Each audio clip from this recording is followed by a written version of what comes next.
আসসালামু আলাইকুম। এখন যে অঙ্কটি করব এটি নবম দশম শ্রেণীর উচ্চতর গণিত, পৃষ্ঠা হচ্ছে 174 এবং এটি হচ্ছে কাজ। তো একটি বক্স আছে, যে বক্সের মধ্যে টোটাল 4টি অঙ্ক আছে।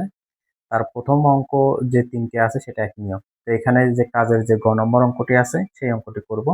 তো এই অঙ্কটি আপনার যশোর বোর্ড 2015 সালে বিগত বছরে এসেছিল। তো এই অঙ্কটি যদি করতে হয় তাহলে দুইটি মান আছে, সেটা হচ্ছে a সমান π/3 আর b সমান π/6। তো এই অঙ্কটির এই বাম অংশ দিয়ে উত্তর যা হবে, ডান অংশ দিয়ে উত্তর তাই হবে। তাহলে অঙ্কটি যদি করতে হয় তাহলে প্রথমে লিখতে হবে যে বাম পক্ষ। ঠিক আছে, তাহলে প্রথমে লিখতে হবে বাম পক্ষ। তাহলে বাম পক্ষ আছে এই অংশটুকু, অর্থাৎ সমান চিহ্নের এই পাশের অংশটুকু। তাহলে হচ্ছে বাম পক্ষ হচ্ছে আপনার cos, তারপর হচ্ছে a মাইনাস কত b। এই অংশটুকু হচ্ছে অঙ্কের বাম পক্ষ। তো তাহলে এখন যে কাজটি করতে হবে, এই cos করতে কি, cos ব্র্যাকেট, তো যেখানে a আছে সেখানে লিখবো π/3, অর্থাৎ এর মান হচ্ছে π/3 বিয়োগ এখানে আছে b, তাহলে যেখানে b আছে সেখানে লিখবো π/6, তাহলে এখানে লিখবো কত 6, অর্থাৎ এর জায়গায় এর মান, বির জায়গায় বির মান। এখন আপনার cos করতে cos, এখন এই 3 আর 6 এর লসাগু কত হয় 6, তাহলে 3 দিয়ে 6 কে ভাগ করলে হয় 2, 2 এর সাথে যদি পাই গুণ করি তাহলে হয় হচ্ছে আপনার 2π, মাইনাস 6 দিয়ে 6 কে ভাগ করলে হয় 1, 1 এর সাথে পাই গুণ করলে হয় পাই, ইকুয়াল cos করতে cos। তাহলে 2π থেকে যদি 1π, 2π থেকে 1π যদি বিয়োগ করি তাহলে 1π হয়, আর নিচে 6 করতে 6। তো এখন একটা জিনিস খেয়াল করেন, এখানে কিন্তু cos π/6, ঠিক আছে। তো এখানে যে cos π/6 এটার মান আসলে মূলত কত, ঠিক আছে। তো cos π/6 হচ্ছে আপনার cos 30 ডিগ্রি, ঠিক আছে। আর cos 30 ডিগ্রি মান হচ্ছে আপনার √3/2, অর্থাৎ আমি যদি এখানে লিখি যে cos কত 6, এই যে cos π/6 এটা অর্থ হচ্ছে আপনার cos কত ডিগ্রি, cos হচ্ছে 30 ডিগ্রি। আর আমরা সাধারণ গণিতে জানি cos 30 ডিগ্রির মান হচ্ছে কত, √3 কত 2। তাহলে cos π/6 আমরা এখানে লিখতে পারি √3 কত 2। এটা হচ্ছে আপনার বাম পাশের যে অংশ সেই অংশ। এখন আমাকে ডান পাশের অংশটি করতে হবে, তাই আমাকে এখানে লিখতে হবে ডান পক্ষ। ঠিক আছে, তো ডান পক্ষ, তো ডান পক্ষ কোনটা, এই যে আপনার এখান থেকে এই পর্যন্ত হবে। ঠিক আছে, তাহলে অঙ্কটা আগে আমি এখানে উঠিয়ে নিই। cos a, তারপরে cos কত b প্লাস, তারপর হচ্ছে আপনার সাইন a, তারপরে হচ্ছে আপনার সাইন b।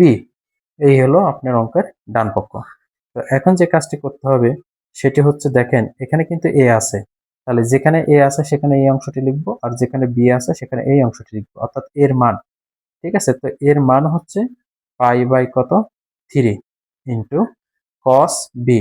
তাহলে আপনার cos করতে cos, এই যে b আছে, b এর মানটা হচ্ছে π/কত π/6 প্লাস সাইন, প্লাস সাইন, এখানে a আছে তাহলে এর মানটা কত π/3 ইন্টু এখানে আছে সাইন b, তো সাইন করতে সাইন, আর বির মান জানি আমরা কত π/6, অর্থাৎ এর মান এবং বির মান আমরা বসিয়ে দিলাম।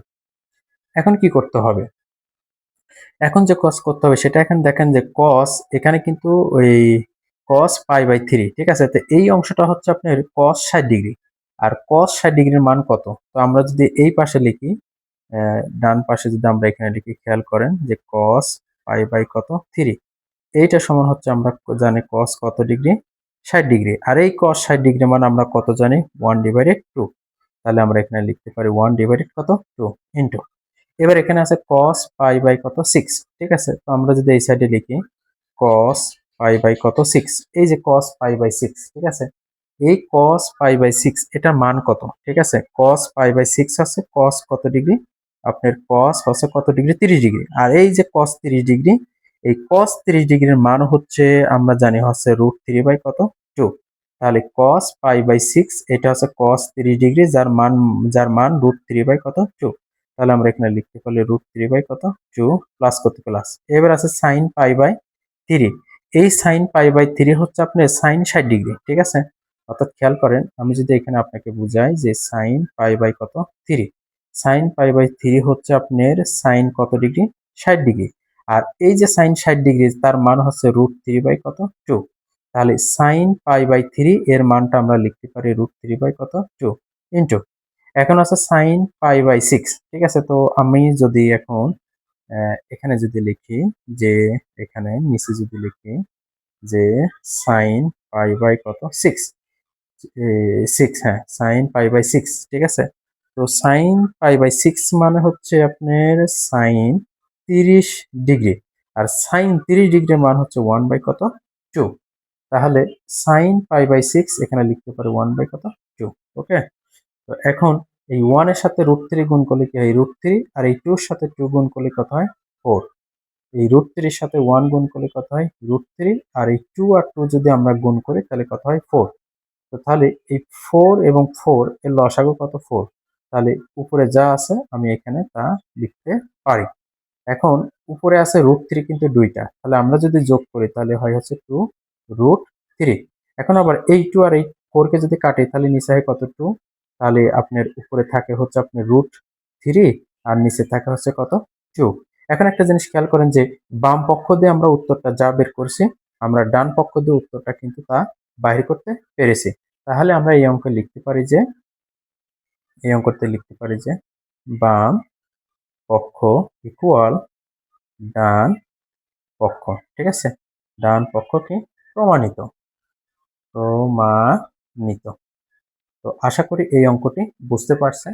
তবে এই অঙ্কটা আগে যে দুইটা অঙ্ক ছিল সেই দুইটা অঙ্কে, অর্থাৎ আপনার ক নম্বর অঙ্ক, তারপরে খ নম্বর অঙ্ক এবং এখন করা হলো গ নম্বর, এই তিনটা অঙ্ক হচ্ছে এক নিয়ম, নিয়ম এক। তো আশা করি এই অঙ্কটি আপনারা সবাই বুঝতে পারছেন।